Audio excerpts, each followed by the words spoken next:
Bismillahirrahmanirrahim. Assalamualaikum warahmatullahi wabarakatuh. Saudaraku yang dirahmati Allah, ada 5 aspek atau 5 sisi dari bacaan Al-Quran.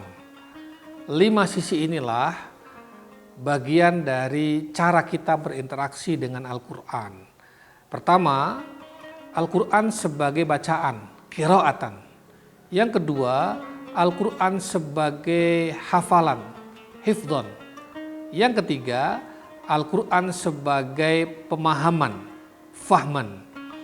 Yang keempat, Al-Quran sebagai tulisan, kitabatan. Dan yang kelima, Al-Quran sebagai pengamalan atau sebagai perilaku atau sebagai akhlak sehari-hari, khuluqan. Saudaraku yang dirahmati Allah, Al-Quran sebagai bacaan, apa artinya? Bacalah Al-Quran. Membaca Al-Quran itu bisa dalam 2 pengertian. Pertama, perbaiki bacaan Al-Quran kita. Makharijul hurufnya harus pas.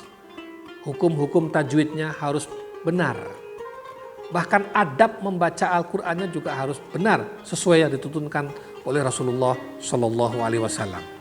Yang kedua, secara kuantitas. Apa artinya? Setelah bacaan kita benar, makharijul hurufnya benar, tajwidnya benar, adabnya juga benar, maka sering-seringlah kita membaca Al-Quran. Jadikan Al-Quran sebagai bacaan utama, karena ia adalah kalamullah, bacaan yang paling mulia di antara semua bacaan yang ada di muka bumi ini. Saudaraku yang dirahmati Allah, masih banyak kaum muslimin yang bacaan Al-Qurannya belum standar. Makharijul hurufnya belum pas, bahkan hukum-hukum tajwidnya belum tepat. Maka bagi mereka yang masih ada kekurangan dalam kualitas membaca Al-Quran, ayo segera perbaiki, masih ada waktu.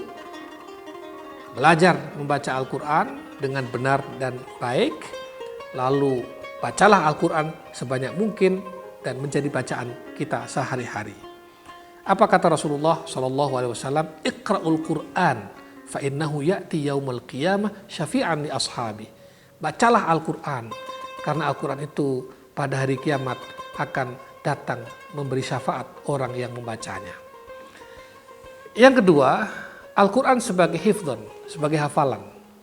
Tentu yang wajib pertama kali kita hafal adalah surat Al-Fatihah. Mengapa? Karena sholat kita disyaratkan sah apabila kita membaca Al-Fatihah. La sholata liman lam yaqra' bi fatihatil kitab, kata Rasulullah. Sholat kita nggak sah apabila di dalamnya tidak ada bacaan Al-Fatihah. Berarti Al-Fatihah harus kita hafal. Lalu apalagi yang harus kita hafal? Tentu ayat-ayat lain, surat-surat lain juga penting untuk kita hafal.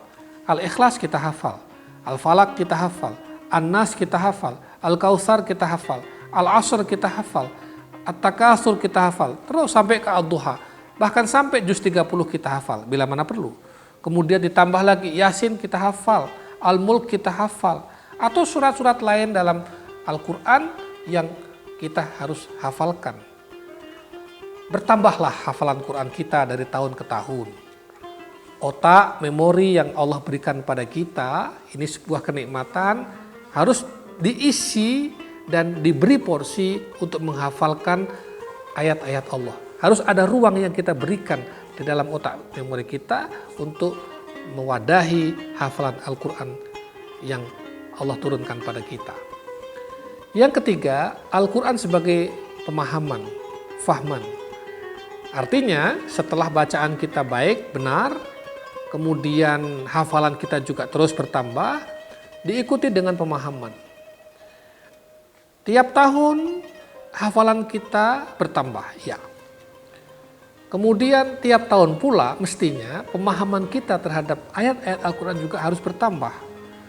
Kalau tahun lalu kita memahami hanya 10-20 ayat, tahun berikutnya pemahaman kita naik, ada 100-200 ayat yang kita fahami dengan baik, kita baca tafsirnya, kita baca pendapat para ulama, kita baca isi dan kandungan ayat-ayat itu.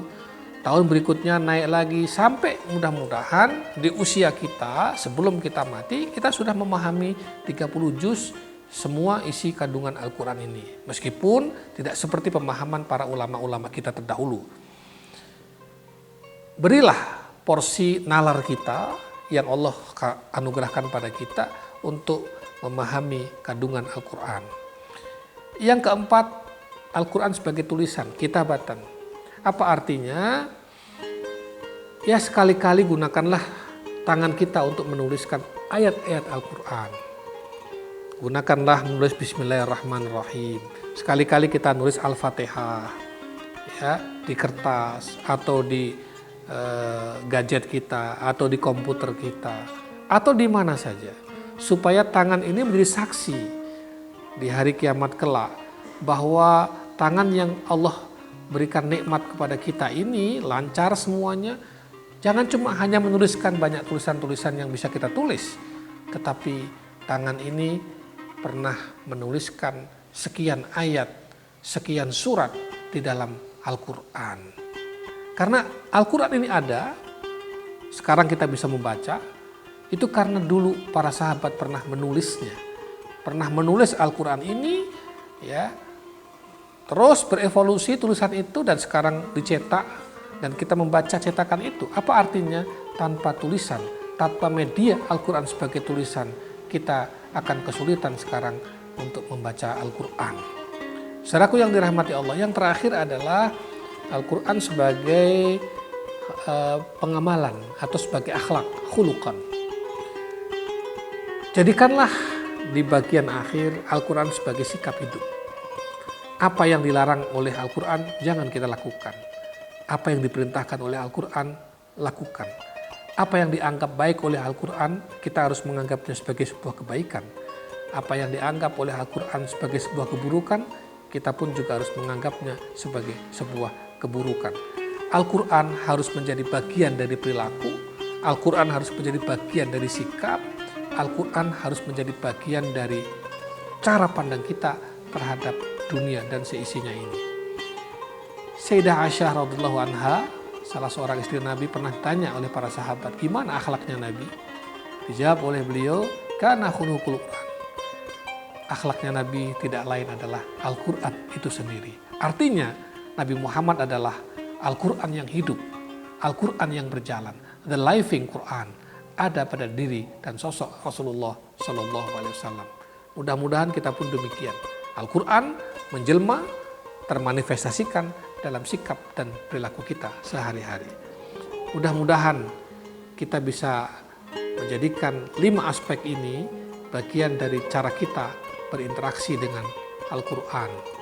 Al-Quran sebagai bacaan, Al-Quran sebagai hafalan, Al-Quran sebagai pemahaman, Al-Quran sebagai tulisan, dan yang kelima, Al-Quran sebagai perilaku.